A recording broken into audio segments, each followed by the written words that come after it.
Hello everyone, this is Neetu Karulia. VCC के online lecture में आप सबका स्वागत है। आज के इस वीडियो में हम बात करने वाले हैं प्रेसिडेंट के बारे में, जो हमारे कॉन्स्टिट्यूशंस के पार्ट 5 और आर्टिकल 52 में के अंतर्गत आते हैं। जब हम प्रेसिडेंट की बात करते हैं तो इस वीडियो में हम उनकी क्वालिफिकेशन, उनके इम्पीचमेंट, उनके इलेक्शन के बारे में बात करने वाले हैं और उसके आगे की जो भी प्रोविजंस हैं उनको हम अगले वीडियो में ऐड करेंगे। तो चलिए हम बात करते हैं प्रेसिडेंट से रिलेटेड जो भी इम्पोर्टेंट पॉइंट्स हैं। फर्स्ट पॉइंट जो है वो कहता है the president, article 52 is the head of the Indian state, he is also the first citizen of the country. तो हमारे जो प्रेसिडेंट होते हैं वो head of the Indian state होते हैं, हमारे राज्य के प्रमुख होते हैं और उसके साथ ही वो फर्स्ट सिटीज़न ऑफ इंडिया होते हैं या फर्स्ट सिटीज़न ऑफ कंट्री, हमारे देश के प्रथम नागरिक होते हैं। सेकेंड पॉइंट जो है वो बात करता है the president is the formal head of the executive, legislature and judiciary of India.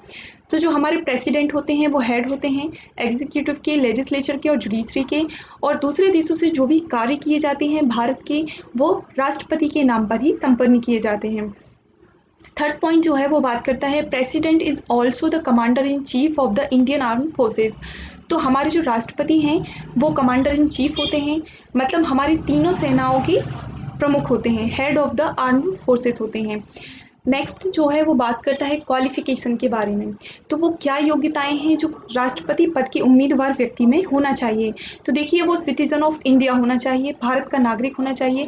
कोई भी व्यक्ति जो राष्ट्रपति पद के लिए उम्मीदवार है वो भारत का नागरिक होना चाहिए, ना कि किसी अन्य देश का। सेकेंड जो क्वालिफिकेशन है वो बात करती है कंप्लीटेड 35 ईयर्स ऑफ एज। उसकी आयु जो है 35 वर्ष की होनी चाहिए या उससे ज़्यादा की।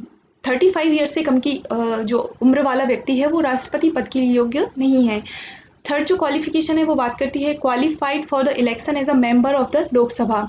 देखिए, इस पॉइंट में कहा गया है कि जो हमारे प्रेसिडेंट हैं वो लोकसभा के जो सदस्य हैं उनकी समक्ष योग्यता उसमें होना चाहिए। तो eligible to be a member of Lok Sabha, देखिए योग्यता होना चाहिए, मेंबर नहीं होना चाहिए, ना ही लोकसभा और ना ही राज्यसभा। उसके बाद जो पॉइंट है वो बात करता है not hold any office of profit under the government of India, state government of any local authority.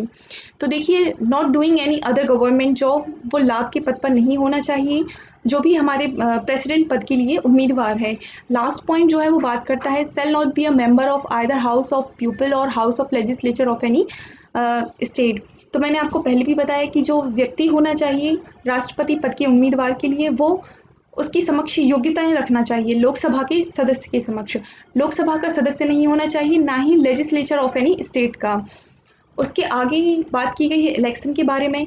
तो देखिए, हमारे जो राष्ट्रपति होते हैं उनके पद के लिए जो उनका इलेक्शन होता है वो किस प्रोसेस के अंतर्गत होता है। तो देखिए, इलेक्टेड बाय इनडायरेक्ट इलेक्शन। हमारे जो राष्ट्रपति होते हैं वो अप्रत्यक्ष प्रोसेस के द्वारा ही निर्वाचित होते हैं, अप्रत्यक्ष इलेक्शन होता है उनका, डायरेक्ट इलेक्शन नहीं होता है। Electoral collage in accordance with the system of proportional representation by means of single transferable vote। इस पॉइंट में कहा गया है कि इलेक्टोरल कोलाज जो जो लोग इनको इलेक्ट करेंगे, इनका चुनाव करेंगे, वो मतलब हम अपने राष्ट्रपति को के चुनाव में वोट नहीं डालते हैं, इनडायरेक्टली उनका चयन होता है। मतलब जिन लोगों को हमने चुना वो लोग आगे राष्ट्रपति को चुनते हैं। तो जो हमारी पार्लियामेंट है, इलेक्टोरल कोलाज जो जो लोग इनको इलेक्ट करेंगे, इनका चुनाव करेंगे, तो देखिए हम अपने राष्ट्रपति के चुनाव में वोट नहीं डालते, इनडायरेक्टली उनका चयन करते हैं। मतलब जिन लोगों को हमने चुना वो लोग आगे राष्ट्रपति को चुनते हैं। तो जो हमारी पार्लियामेंट है, लेजिस्लेचर है सेंट्रल लेवल पर, वहाँ पर दो हाउसेस हैं, लोकसभा और राज्यसभा। तो लोकसभा और राज्यसभा जो एमपी हैं, विधानसभा के जो विधायक हैं या फिर एमएलए हैं, वो सारे मिलकर वोट करेंगे। लेकिन याद रखिएगा, जो नॉमिनेटेड मेंबर्स होते हैं वो प्रेसिडेंट के इलेक्शन में पार्ट नहीं करते हैं। लोकसभा में 2 सदस्य होते हैं जिनको राष्ट्रपति के द्वारा नॉमिनेट किया जाता है, और राज्यसभा में 12 सदस्य। तो ये 14 सदस्य मिलकर जो है राष्ट्रपति के इलेक्शन में पार्ट नहीं करते हैं, क्योंकि उनको राष्ट्रपति के द्वारा नॉमिनेट किया गया है। इसके बाद हम बात करते हैं कि यदि हमारे राष्ट्रपति के इलेक्शन में कोई गड़बड़ होती है या कोई उनकी जो प्रोसेस है इलेक्शन की उसमें यदि कोई ऐसा गड़बड़ समझ में आती है तो उसका जो जांच कौन करता है। तो देखिए, उसकी जांच सुप्रीम कोर्ट के द्वारा की जाती है। फिर electoral collage consist of the elected members of both houses of parliament, the elected members of the state. Indirect method is adopted because the size of the electorate in India is too big. इस कारण से हमने जो है उसको indirect method को लिया है. Direct election of president would mean a tremendous loss of time, money and energy. तो देखिए डायरेक्ट इलेक्शन जो होते हैं उनमें समय चाहिए, समय की बर्बादी होती है, उसके साथ जो मनी, पैसा और एनर्जी. हमारे यहाँ जो भी इलेक्शंस होते हैं बाकी जो लोकसभा, राज्यसभा और विधानसभाओं की, उनमें बहुत समय जो है बर्बाद होता है. उसके अलावा जो है मैन पावर, मनी, ये सब बर्बाद होते हैं. तो इसलिए जो हमारे द्वारा चयन किए गए हैं उनके द्वारा राष्ट्रपति का चयन किया जाता है. और भी जो ज़रूरी बातें हैं प्रेसिडेंट के संबंध में कि राष्ट्रपति को जो है ओथ कौन दिलाता है, शपथ कौन दिलाता है. तो देखिए हमारे देश के जो CGI होते हैं, सुप्रीम के कोर्ट के जो चीफ जस्टिस ऑफ इंडिया होते हैं, उनके द्वारा राष्ट्रपति को जो है शपथ दिलाई जाती है.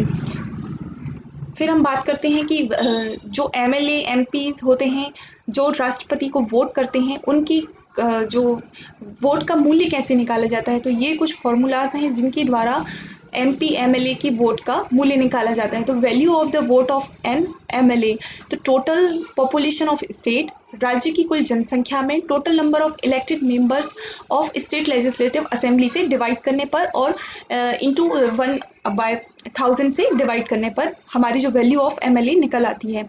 फिर हम जब MP की वैल्यू निकालते हैं तो total value of votes of all MLAs all states और total number of elected MPs से डिवाइड करने पर जो है हमारी MP की वैल्यू निकल आती है.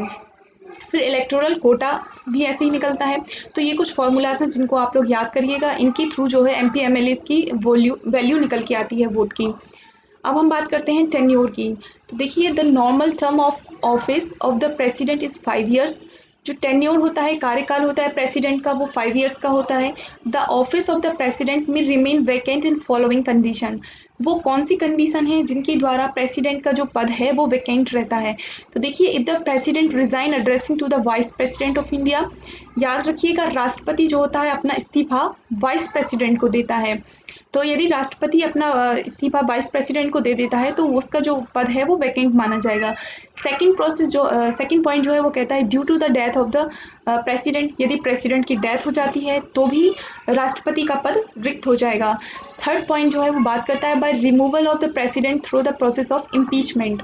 देखिए एक वही प्रोसेस है जिसके द्वारा राष्ट्रपति को हटाया जा सकता है, वो है इम्पीचमेंट प्रोसेस, महाभियोग के द्वारा. महाभियोग कब लगाया जाता है? यदि राष्ट्रपति जो है वायलेशन ऑफ कॉन्स्टिट्यूशन, संविधान का उल्लंघन करता है, तो उस पर इम्पीचमेंट की प्रोसेस लगाई जाती है.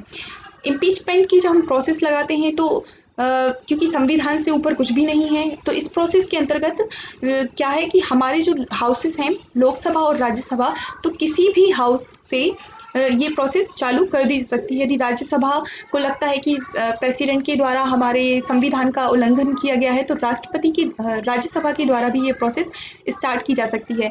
इसको स्टार्ट करने के लिए हमारे जो है हाउस से उनको हटाने की प्रोसेस स्टार्ट होगी.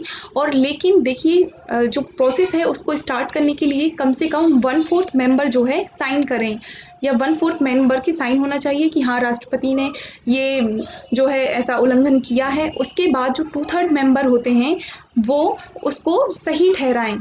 साइन हो गए उसके बाद जब जो प्रेसिडेंट है उसको नोटिस दिया जाता है 14 दिन के लिए. जब 1/4 मेंबर साइन कर देते हैं तो वो नोटिस जो है राष्ट्रपति को भेजा जाता है 14 दिन के लिए.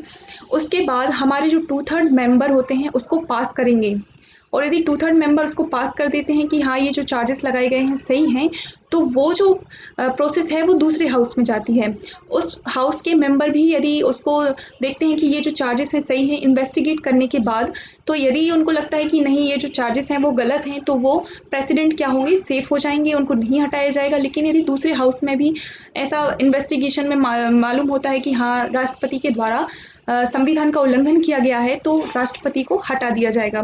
तो ये जो प्रोसेस होती है इम्पीचमेंट की प्रोसेस जो राष्ट्रपति पर लगाई जाती है, तो इनके द्वारा राष्ट्रपति को हटा दिया जाता है.